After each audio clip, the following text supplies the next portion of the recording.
Ancient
already meant more than direction.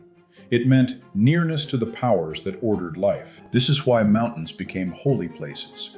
They rose out of the ordinary world like stone fingers pointing beyond the village. A mountain changed the mind of the worshipper before any ritual began. The climb demanded effort, the air thinned, the settlement below shrank. Everyday noise fell away. The man ascending the mountain left the market, the hearth, and the gossip of neighbors beneath him. At the summit, he stood closer to the heavens, and closeness mattered. The ancient world knew that worship required separation. Sacred space had to be set apart from common space. Height accomplished this with brutal clarity. The altar on the hill could never be confused with the kitchen table. The temple platform could never be mistaken for the street. To climb was to pass through a boundary. Each step said that the worshipper was moving from the ordinary into the charged, from human clutter into divine majesty. That movement gave architecture its first great religious grammar. The ziggurat of Mesopotamia rose in stepped levels, like a man-made mountain in a flat land. Mesopotamia lacked the great natural peaks that dominate other sacred geographies, so its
which remains an impressive publishing strategy. The pyramid also displayed victory over chaos.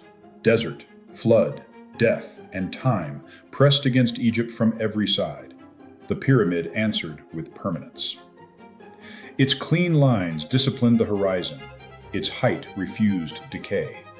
Ancient builders knew that vertical form could turn fear into order. A raised monument told the people that death itself had been placed under ceremony, measurement, and kingship. Then there are the temples of the ancient Mediterranean. Their columns rose like disciplined forests. Their pediments lifted the eye. They stood on high places where possible, because a sanctuary above the city gave the god a visible supremacy over civic life. A temple on a hill watched the polis. The people could look up and remember that their laws, festivals, victories, and defeats existed beneath the gaze of the sacred. Height gave religion public authority. A god hidden entirely in private feeling has little power over a city.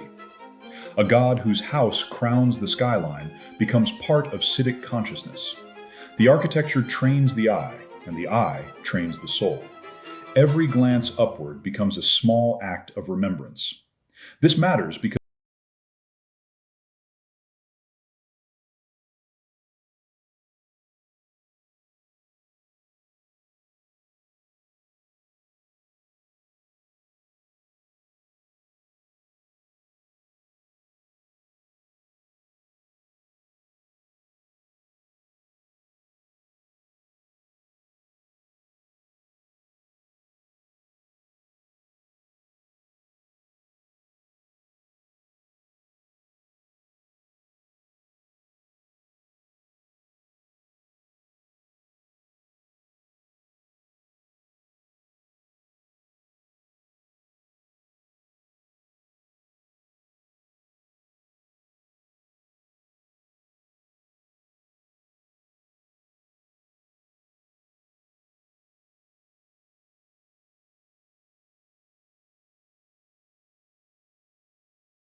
it will worship whatever crawls nearest. This is where ancient upward building still judges us. Our world builds upward too, but often for different gods. The skyscraper rises over the city as a temple of finance, bureaucracy, and corporate command. The phone tower rises as a nervous system for distraction. The launch tower rises toward the heavens with a strange mixture of greatness and anxiety. We still build vertically because the old instinct remains. Man remains a creature who reaches.